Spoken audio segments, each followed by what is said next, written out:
horas.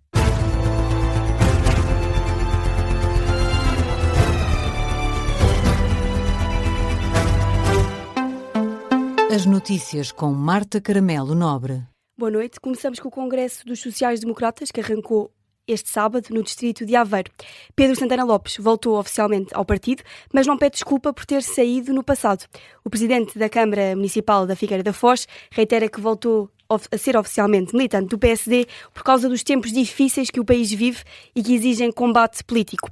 Numa intervenção já à noite adentro, o atual presidente da Câmara da Figueira da Foz confessou saudades do combate político, mas também disse, Vasco Maldonado Correia, que não vai pedir desculpa. Está de regresso e agora é oficial. Pedro Santana Lopes volta a ser militante do PSD, mas não se engana quem esperava um mea-culpa. Não gosto de ser sonso e por isso, agradecendo-vos que me recebam de volta, eu não sou capaz de pedir desculpa porque eu agi de acordo com a minha consciência. E vem mesmo o tempo de defender o partido depois do chumbo da reforma laboral. Quando se fala em reformar mais, eu preciso que cada um que diz isso e cada uma diga muito bem, mas quais reformas, até onde e com quem, como se viu ontem, naquele espetáculo confrangedor na Assembleia da República. E se a referência a Pedro Passos Coelho tiver passado entre os pingos da chuva, Santana passa mais uma rasteira ao antigo Primeiro-Ministro. Tenho a certeza absoluta, candidatasse quem se candidatasse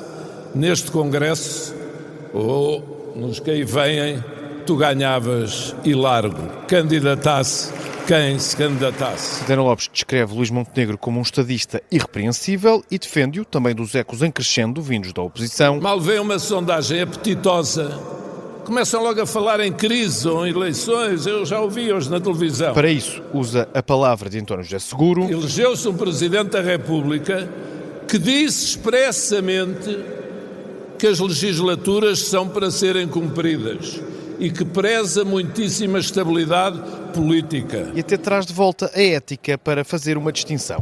É tão curioso, quando está o centro-direita no poder, há sempre suspeitas sobre as nossas honras, sobre a honra de cada um. Quando eles estão, têm que ir lá vasculhar as gavetas para se provar o que é a força da realidade. Pedro Santana Lopes, no Congresso do PSD em Anadia, de volta como se nunca tivesse saído. Enfim, já não sou, mas terrível espero ser sempre. Vasco Maldonado Correia com a surpresa da noite no Congresso do PSD. À saída, o antigo Primeiro-Ministro acrescentou ainda que gostava de ver Passos Coelho no Congresso do PSD e afastou um regresso a um papel muito ativo dentro do partido. O Congresso do PSD arrancou um dia depois do chumbo da reforma laboral, mas os sociais-democratas continuam a contar com o Chega. Foi André Ventura que surpreendeu ao votar contra, mas o PSD continua a equiparar o Chega e o PS no que toca à negociação de reformas futuras.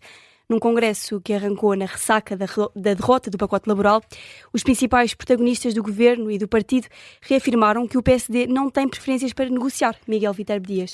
O PSD apareceu no congresso ferido pela derrota da reforma laboral, mas a puxar pela paciência dos principais protagonistas ao garantir. Não há, nem vai haver, parecer preferencial. Isso é muito claro para nós. Sebastião Bugalho será o novo porta-voz do partido, assegura que a tática vai continuar a mesma. Nos últimos dias, o principal alvo tinha sido o PS, agora o Chega volta a entrar no discurso, mas sem vitimizações em demasia, como resume Miguel Pinteluz. É isto que vai mudar a nossa atitude.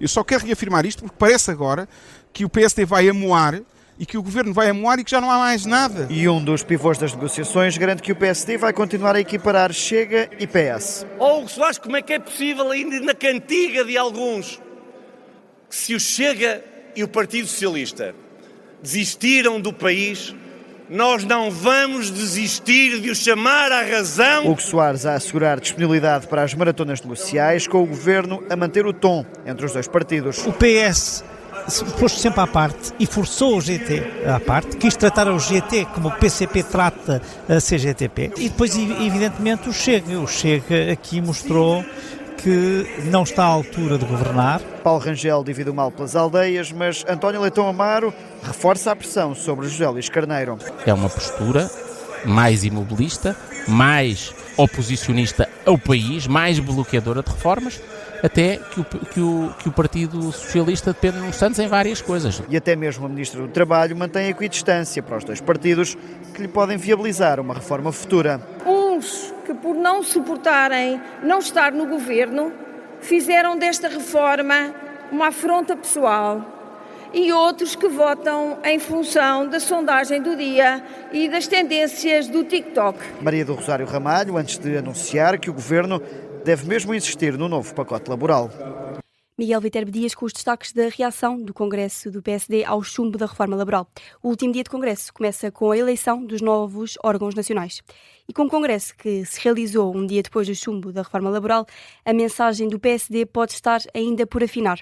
É o que considera o diretor executivo do Observador.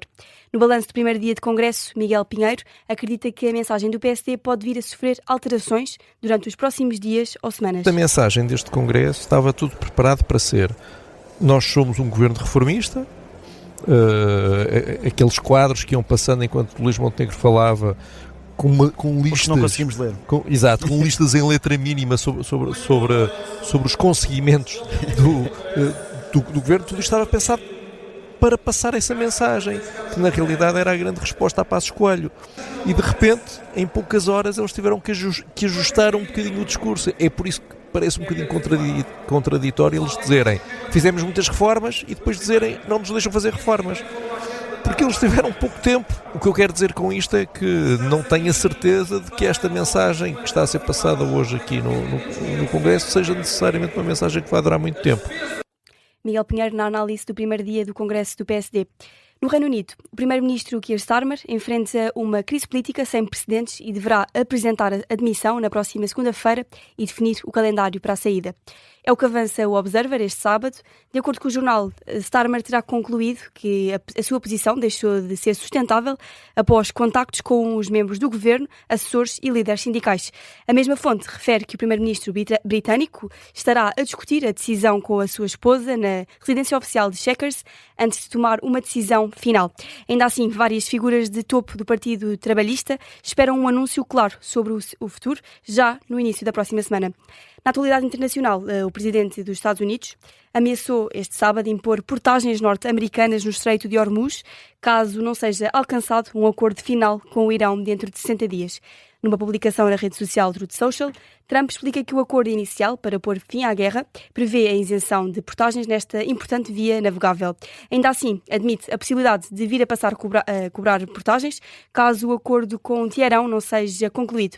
É uma reação que surge também depois do Irão ter anunciado o fecho do Estreito de Hormuz. O Comando Militar Conjunto de Teherão declarou que o estreito foi encerrado devido à clara violação dos compromissos dos Estados Unidos ao não terminar a guerra no Líbano, pois o acordo provisório visava cessar os combates em todas as frentes. Entretanto, o vice-presidente dos Estados Unidos já está a caminho da Suíça para uma ronda inicial de negociações com os representantes iranianos, um encontro que estava previsto acontecer já desde a assinatura do memorando, que aconteceu na passada quinta-feira. Em declarações aos jornalistas citadas pelo Times of Israel, J.D. Vance avança que espera, com estas conversações, fazer avanços na questão nuclear e também no cessar-fogo no Líbano. Olhamos ainda para o Mundial de Futebol. A esta hora, o jogo do Equador e o Curaçao acaba de começar, a segunda parte. Um jogo que tem estado a ser acompanhado pelo jornalista Martim Madeira. Martim, boa noite. Acabou de começar esta segunda parte. Para já não há golos e por isso eu pergunto-te qual é que foi o grande destaque da primeira parte do jogo. A exibição do guarda-redes de Curaçao teve... Eloy Rum teve uma grande exibição na primeira parte. Fez várias defesas, conseguiu fazer pelo menos 5 defesas de remates que foram diretos à baliza de Curaçao. Uma delas foi mesmo uma oportunidade em que Ener Valencia apareceu completamente isolado à frente de Eloy Rum, e Ener Valencia, o avançado e capitão equatoriano, acaba por fazer um grande remate, a tentar desviar ao máximo a bola do guarda-redes para meter no canto inferior direito, mas Rum, atento, consegue fazer uma defesa com a palma direita e Marta, estávamos a falar neste precisamente de Rum e neste precisamente aos 49 minutos Caicedo, jogador equatoriano do Chelsea, acabou de fazer um remate de fora da área e a bola ia ao ângulo inferior esquerdo, mas Rum mais uma vez atento portanto já vão pelo menos 6 defesas deste guarda-redes nesta partida. Está muito forte. Está muito forte e está a ajudar muito. O Curaçao que está a dar algum trabalho a esta equipa do Equador, mesmo em termos defensivos, muito por parte também do próprio guarda-redes, que tem estado a fazer uma excelente exibição. O Curaçao que, pelo menos com um empate, se calhar consegue fazer história, avançar para a próxima fase. Nesta altura ainda é possível chegar ao melhor terceiro se empatar com o Equador, mas o Equador também aqui a ter alguns problemas. Claro que o esperado era que o Equador estivesse mais ofensivo, com mais controle do jogo, e está. O Curaçao está muito descido, está com uma linha de 5, é normal, uma equipa mais fraca, mais pequenina, e lá está, é a população mais pequenina de sempre no Mundial, e o Equador até neste início da segunda parte fez uma alteração, tirou o seu médio defensivo para colocar um avançado, tirou